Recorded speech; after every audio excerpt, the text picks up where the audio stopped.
Hi friends. I was recently having a conversation with a friend, and he has a degree in world religions. We were talking about religions and which religions fascinate us. And he pointed out specifically that as an American, he was fascinated by Buddhism because he saw that it had a lot of connections to American culture. This surprised me. I didn't know that. And as he went on to explain, it started to make more sense. He also shared with me how in his rural town, which is predominantly white, Dutch, and traditionally Christian, they now have a Buddhist temple. And not only is this Buddhist temple in existence in the community, but it's also growing. In the last year alone, they have doubled the size of their parking lot to help with their growing church and their parking issue. So we can see that there's something about Buddhism that's catching on in areas that we wouldn't expect, and it's also spreading throughout the Midwest. So let's take a closer look at Buddhism, its history, its beliefs, and why it is spreading across the globe. Buddhism began with a man named Siddhartha Gautama. He was born in 562 BC between India and Nepal. He was born to a royal family in a small kingdom. But before he was even born, legend says that the family knew he would be special, possibly a ruler, conqueror, or world leader. Later in life, at age 16, he married a neighboring princess named Yasodhara. Together they had a son named Rahula. At that time, Siddhartha seemed to have everything: looks, family, fame, and power. But in his 20s, he began to feel discontent with his life. Siddhartha had lived a sheltered life, but suddenly he came upon some people who showed him old age, declining health, and death. These things disturbed him and led him to take drastic action. Siddhartha decided to leave all of the privileges of his life, including his wife and child, to seek enlightenment. He cast off his clothes and shaved his head and went into a forest, and for 6 years he remained there in solitude. In the forest, he went through a series of phases, which included temptation, and this actually looked quite similar to what we see Jesus experience in the desert. And he did fasting and meditating, hoping to achieve some form of inner peace. Eventually, he sat down under a Bodhi tree, and this is like a sacred spot to Buddhists today. And 40 days later, Siddhartha attained ultimate freedom, and he emerged as the Buddha. That name means the enlightened one. The Buddha then went on to carry out his ministry and spread his teachings to people throughout India and Nepal. He founded an order of monks, and daily he would train these monks, oversee the affairs of his order. He counseled and preached, but also withdrew from people for meditation 3 times a day. He withdrew for 6 years for greater strength and clarity, and later returned for 45 years. However, every year he followed a pattern of 9 months in the world, followed by a 3-month retreat. Buddha died at age 80 from dysentery after a bad meal of boar's head. The Book of the Great Decease speaks about Buddha's passing into a state of nirvana. His final words were, "Work out your salvation with diligence." The Book of the Great Decease speaks about Buddha's passing into a state of nirvana. His final words were, "Work out your salvation with diligence." The Buddha's teachings were passed down orally for centuries. It was not until about 1.5 centuries later that his teachings were written down. Buddhism draws inspiration from Hinduism. While Hinduism emerged slowly, the religion of Buddha appeared almost overnight and was fully formed largely in reaction against Hinduism. To understand Buddhism, we must also know a little bit about Hinduism. See, Buddhism pushed back on authority that Hinduism valued and found in the Brahmins. Buddha challenged individuals to do their own religious seeking, not merely relying on other authority, religious folks, or teachings. Unlike Hinduism, who valued rites, ceremonies, and traditions, Buddha preached a religion without these. This makes Buddhism look more like rational moralism than a religion, and encourages followers that history and things from the past are not good teachers. Buddha emphasized a religion based on self-effort and to work out salvation with hard work. Originally, Buddhism was characterized by the following. It was seen as empirical because personal experience was the final test of truth. It was scientific, focusing on the cause and effect that affected an experience. It was pragmatic, focusing on practical problems in everyday life. It was therapeutic. Buddha himself says, "One thing I teach, suffering and the end of suffering." Buddhism is seen as psychological. It begins with humans and their problems rather than beginning by looking at the universe or creation. It was seen as egalitarian. Buddha insisted that women were as capable of enlightenment as men. And finally, it was individualistic. It focused on the importance of reinforcing individual resolves. Now let's turn and look at the spread of Buddhism. Around 200 BCE, Buddhist missionaries began to be sent out to surrounding countries. Buddhism continued to spread in the following centuries to China in 40 CE, Korea in 350, Japan in 575, Tibet in 640, and Mongolia in the 1300s. Buddhism successfully spread because it was a cross-cultural religion. It resonated with other Asian religions and blended well with other religious teachings. However, we must note here that there are 3 divisions of Buddhism that differ greatly from each other. Yet, amongst all their differences, they all still revere a single founder from whom they claim their teachings derive, and all 3 can be classified under a single metaphor. It's the metaphor of a boat crossing a river. For Buddhism is a voyage across life's river. One starts on the shore of ignorance and death and is transported to a bank of wisdom and enlightenment. Buddhism then spread to Europe and the West during the 18th century through merchants, missionaries, and the military. By the 20th century, not only were Buddhist ideas moving to the West, but Buddhists themselves also were. Over the last 50 years, the increase of Southeast Asian, Chinese, and East Asian immigrants to the United States has caused the religious denomination to increase in size significantly. Originally, many of Buddha's teachings were in reaction to the traditions of other Indian religions, specifically found in Hinduism, like I mentioned earlier.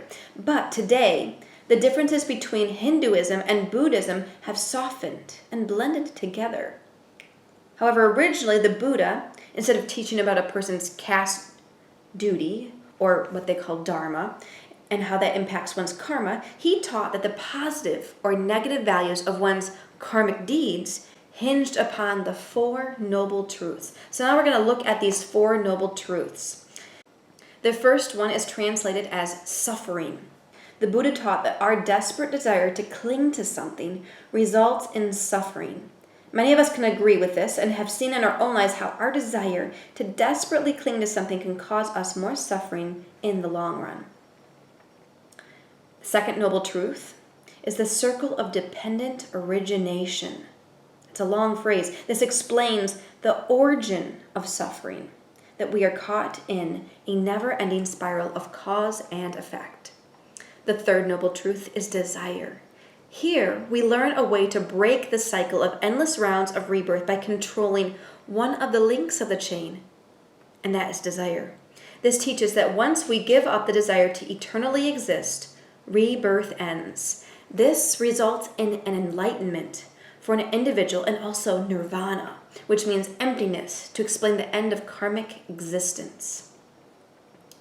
And the fourth noble truth is a longer one to understand. It's the Noble Eightfold Path, which also has 8 elements to it.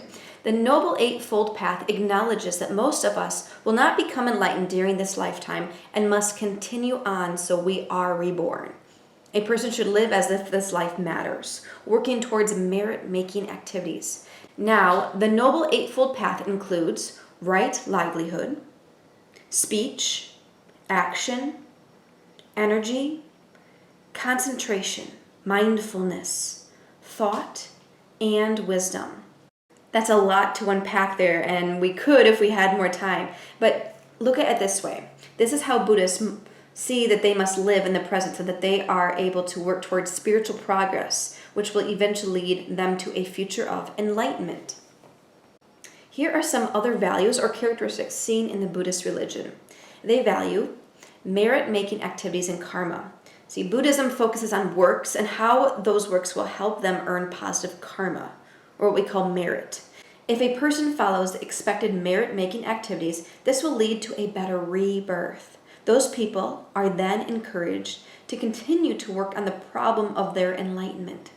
This focus makes sense to a lot of people in American culture because we value things like self-help books or the next quick fix or setting goals for self-improvement.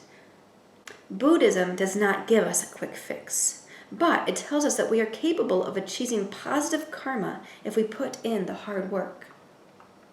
Another value is meditative practices, which are central to a person's work towards enlightenment. China, Japan, and Korea use Zen meditation, which helps a Buddhist to enter into the oneness of being or into nothingness. This is what draws many people living in Western countries to Buddhism. The rise in meditative practices are a result of Buddhist traditions spreading. Many people today embrace this practice and the goal to empty one's mind in order to have peace. Another value of Buddhism is cross-cultural missionary religion. See, Buddhism has also flourished in the West because it is a cross-cultural missionary religion, which allows it to shape itself into various cultural contexts or alongside other religions. They also value spreading their religion just like Christians value spreading the gospel. Buddhism continues to grow as one of the fourth largest religions in the world with about 350 million members around the world. In the last centuries, it has spread into Christian areas. Here you will see a list of the countries that Buddhism has the greatest populations in. So as you're taking a look at that, you will notice that, yes, you see a highest numbers of populations in Asian countries, with China, Japan, and Thailand as the top 3. However, it is interesting that the Buddha began a lot of his ministry in India, and that country is not in the top 5. But also take notice that the United States has 3 million Buddhists. That might come as a surprise to some of you. Buddhism has spread for many reasons. It is no longer considered just an Asian religion. It has a great impact on American society for those who are Buddhists and even those who are not. Whether we realize it or not, there are a lot of Buddhist beliefs and values woven into our culture. This is one of the great draws of the religion. It is common to see Buddhist temples popping up around the country and in rural places that people would not expect. Here are a few pictures of some temples close to where I live. Visits to the temples can feel like a cross-cultural experience, but at the same time, these temples blend their styles with the styles of the region. They are a big draw to many tourists, as well as people who are curious about what Buddhism is and the fancy ornate buildings sometimes and what this all means. So let's take a look at the following attributes of Buddhism and see how this can be seen in our own culture. I'll let you kind of make some connections on your own as well. First, Buddhism looks at the problems in our world and a way to solve them. That was the Buddha's first step towards enlightenment. He observed old age, disease, and death. These caused discontentment in him. In our society that values youthful beauty, health, and longevity, Buddhism gives them a purpose and direction. Second, Buddhism looks at breaking free of our desires and struggles. Buddhism also speaks to our deepest desires and struggles that we cannot break free from. It gives us the power to overcome those things in our life if we put in the work. In our society, we value working towards achievement, and Buddhists can relate. Now, this is a different kind of achievement that we see in most parts of our society. This achievement does not include pursuing wealth and power and prestige, but rather enlightenment. The fact that people still have power to work towards something that seems more valuable than worldly ambition attracts many to Buddhism. And then we have the cause and effect. Buddhism also focuses on the cause and effect relationship in our experiences. This rational approach makes logical sense to us. We can easily see how our actions lead to consequences, and this is something our culture already understands. It makes sense that if we can control our bodies and minds, this will have positive effects. See if you can see any of our own cultural values in the following list. Buddhist value, meditation. This is one of the most attractive things about Buddhism that draws Westerners. Many Westerners who decided to practice Buddhism, it was because meditation attracted them. Buddhists value focusing on moralism and moral behavior, as well as being compassionate and helping others.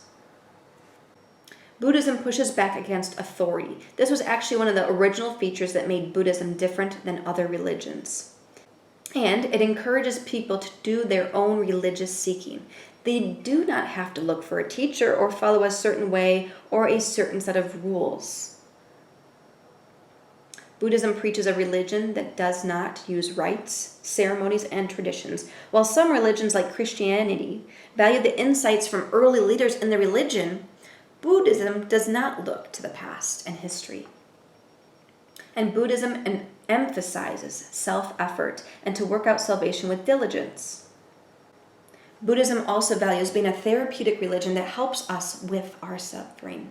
And finally, in Buddhism, self-knowledge leads to liberation and freedom. Both of those things are definitely values in American culture. Here are some of Buddha's inspiring words. Again, see if you can notice any of our cultural values hidden in his words. All things can be mastered by mindfulness. All we are is the result of what we have thought. Do not accept what you hear by report. Do not accept tradition. Do not accept a statement because it is found in our books, nor because it is in accord with your belief, nor because it is the saying of your teacher. Be lamps unto yourselves. By this you shall know that a man is not my disciple, that he tries to work a miracle. Remember that passion and sin are more than the filthy mire, and that you can escape misery only by earnestly and steadily thinking of the way. Many Christians have assumptions about Buddhism or know bits and pieces about the religion, but don't understand it in its fullness. First, there are terms that people associate with Buddhism, but they do not fully understand what these terms mean. So let's take a moment to look at some of these. There is nirvana. I mentioned how earlier, when the Buddha died, they say he passed into a state of nirvana. Etymologically, nirvana means to blow out or to extinguish, like a fire that is deprived of fuel goes out. But this should not be confused with total annihilation. Instead, it is seen as the highest destiny for the human spirit. Nirvana is reached when the private desires are completely consumed and everything that restricts the boundless life has died. This is a condition beyond the limitations of mind, thoughts, feelings, and will. The Buddha sums it up to say that bliss is nirvana. It is like the wind. You can't see it, but it exists. Perhaps you're familiar with the name Dalai Lama. He is a religious leader of Tibetan Buddhists. He is believed to have been enlightened and have vowed to be reborn to lead others to enlightenment. Tibetan Buddhists are one of the most sectarian of all religions, but the Dalai Lama seems to rise above the fray. He is well known because of his charismatic personality and exceptional intelligence. And he has shown great wisdom and been given a lot of respect in political leadership around the world. And then there is the word Zen. Zen is a schooling of thought that focuses on meditation and intuition and alternate forms of thinking that do not use traditional or rational thought. Some say that Zen can be traced back to Buddha himself and was carried by other teachers to China and Japan. Now, Zen is hard to describe in words because it is like stepping through Alice's looking glass in Alice in Wonderland. When a Zen master is asked to describe the meaning of Zen, he is known to respond in a few different ways. In one way, he holds up a single index finger, and that's all. Or he responds by kicking a ball. Or he responds by slapping the person who inquired about Zen. For they believe that Zen cannot be associated with any verbal formula and is outside the established teaching. Zen is not interested in theories about enlightenment. It wants the real thing. So Zen tries to upset, excite, and exhaust the mind until it sees that thinking is never more than thinking about, or feeling more than feeling for. This has had great effects on Japanese culture and its pervasive life attitudes and includes elements like floral arrangement, the ritual tea ceremony, and art. Some Christians hold stereotypes about Buddhism. We don't know it fully, so we just know certain parts of it. So some of the following are some of those stereotypes that aren't accurate. For example, Buddhists worship Buddha. But remember, Buddha is not a god. Another one is Buddhists are vegetarians. Third one, Buddhism is only an Asian religion, and we've already seen how that is false and has been spreading all over the world. And finally, Buddhism is a philosophy, not a religion. There's definitely some philosophical components to Buddhism, but they would say that they are a religion. Maybe to better understand Buddhism, we can look at how it is different from Christianity. Some major differences between Christians and Buddhists are the following.